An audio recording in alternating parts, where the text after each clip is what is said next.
ठप्पे लगाए और जिन पर दोबारा पोलिंग करवाई जाना करीन इंसाफ है, क्योंकि मुतज़क्किरा पोलिंग स्टेशन हाँ पर इलेक्शन कमीशन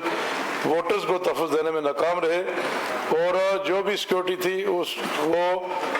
जो पीपल्स पार्टी के इलाकों में वहाँ पर ज़्यादा फोर्स तैनात की गई और जहाँ मुस्लिम लीग नून के वोटर्स की तादाद थी वहाँ पर सिक्योरिटी ने कोई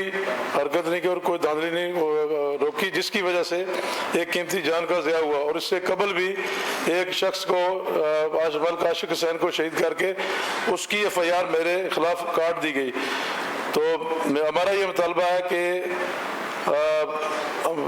ये जो हल्का 2 नकियाल में जो धांधली हुई है और मुखालिफ उम्मीदवार ने अपने इलाका में 90% से 95% पोलिंग करवाई, जिस पर दोबारा पोलिंग करवाए जाने का मुतालबा किया जाता है। लिहाजा आज ये अवान मुतालबा करता है कि पाकिस्तान पीपल्स पार्टी के कारकुन के कातिलों को फिलफौर गिरफ्तार करके करार वाकई सजा दी जानी जाए और अलावा मुतज़क्किरा बाला पोलिंग स्टेशन हाँ पर दोबारा साफ और शफाफ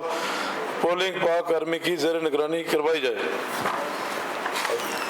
मैडम इस पर थोड़ी सी 1 मिनट मंजूर कर लें, फिर आप बात कर लें। जो मेंबरान इस करारदाद के हक में हैं वो हाँ के हैं, जो मुखालफ हैं ना के हैं। करारदाद मंजूर की जाती है। बठानवी साहब आप।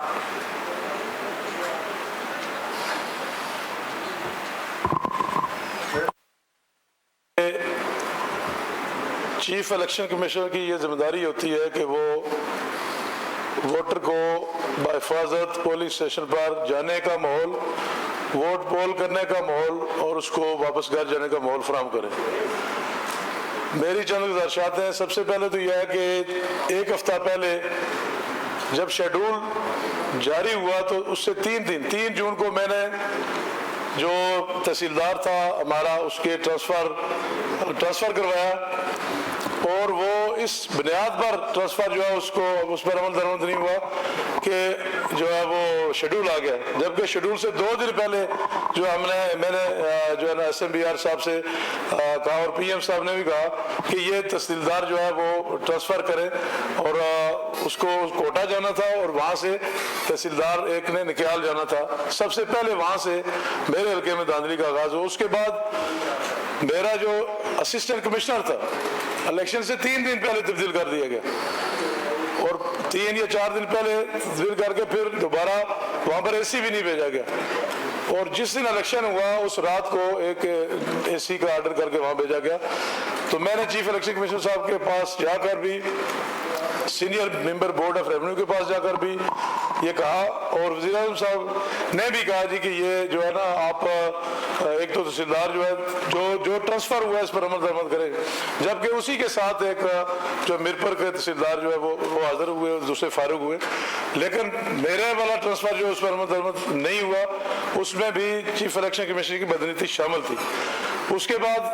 मैं 2016 का इलेक्शन अगर जिक्र करूँ तो वो इलेक्शन भी जो है उसमें यही चीफ इलेक्शन कमीशन मौजूद थे और मैंने एक बार जाके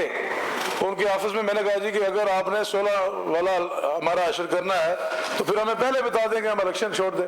या कोई और रास्ता इख्तियार करें। इलेक्शन में अगर फेयर एंड फ्री नहीं होंगे तो हमें इलेक्शन में जाने का, इलेक्शन लड़ने का कोई फ़ायदा नहीं। और फिर जिस दिन इलेक्शन हुआ उस रात को हमारे जो पोलिंग स्टेशन थे उन पर सिक्योरिटी जो है ना वो चूँकि वो पूरा हल्का एहसास करार दिया गया था कत्ल की वजह से,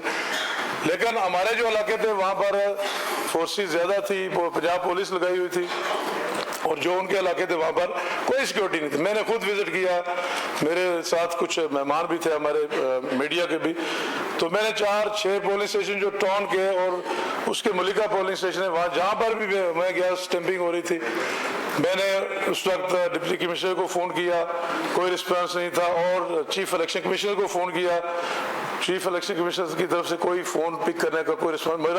मेरी चीफ इलेक्शन कमिश्नर को दिन को मैंने 6 कॉलें की हैं और रात को 1 बजे मेरी उनसे बात हुई टेलीफोन पर। तो मैंने कहा जी बड़ी मेहरबानी कि आपने बर वक्त फ़ोन उठाया। तो इस तरह के वाक़यात मेरे हल्के और फिर उसी दिन इलेक्शन वाले दिन तकरीबन 2-2:15 बजे हमारा जो खरान पुलिस स्टेशन है यूनिवर्सिटी डबसी में, वहाँ पर नून लीग के गमाश्तू ने फायरिंग करके एक हमारे मुख्तार यूनुस शहीद शहीद को वहाँ पर कत्ल किया, और उस कत्ल की वजह से वो पूरा इलाका जो है खौफ हरास में मुबतला हो गया, और जो वहाँ पर वोट पोल हुए थे उस वक्त वो उधर ही पड़े, वहाँ से रिजल्ट जारी करके वो प्रिजाइडिंग अफसर चले गए।